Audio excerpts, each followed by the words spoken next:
The way forward. Safe sport for deaf and hard of hearing athletes. From deaf player to deaf coach. I started playing basketball at 8 years old, and at the age of 16, I signed my first professional contract with a hearing team.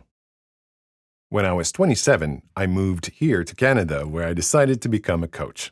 Communication is sure to be a challenge. I used to work for a club for 10 to 12 years old, and within 2 months, I was then promoted to assistant coach for a women's team for 1 year. Then I became the head coach for 17 to 19-year-old women, another year before joining a different club with the 17 to 19-year-old men's team. The way forward. Safe sport for deaf and hard of hearing athletes. As a deaf coach, communication is beneficial for deaf athletes.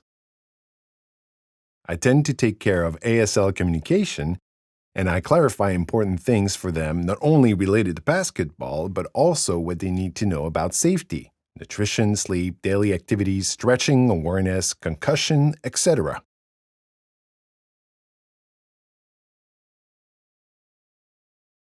Communicating these important information is very beneficial for everyone. Language deprivation certainly has an impact on deaf and hard of hearing athletes. Sometimes athletes lack knowledge about roles. Players don't always quite understand the coach's role. They think the coach is their friend and equal, while this is not the case. I advise coaches not to take it personally. It sometimes comes from lack of experience. I tend to use a personalized approach and take the time to clarify roles. The athlete must respect the coach and understand the roles. A few tips for coaches and team managers. Deaf and hard of hearing athletes are clearly confronted with various barriers related to communication. There are solutions for each barrier that allow you to overcome them. It is important to listen to your athletes. They will inform you of their preferred means of communication. This can be written, oral, or computer-based communication, sign language, voice recognition on cell phones, etc. Several solutions exist. Let them choose what works best for them. They will feel in control of this aspect and more confident instead of feeling like they're controlled.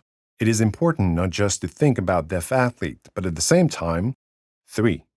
Have the team learn about deaf culture, needs, and basic signs.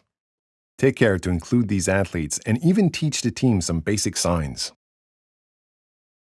Including these athletes promotes a safe sport environment. In addition, it is important to 4. Make sure that deaf athletes understand the sport's safety. Are they eating properly? Are they getting enough sleep? It is possible to check with them using basic signs, like what time do you go to sleep? It is simple and there is a direct communication between the coach and the athlete. Deaf and hard of hearing athletes, sports safety starts with you.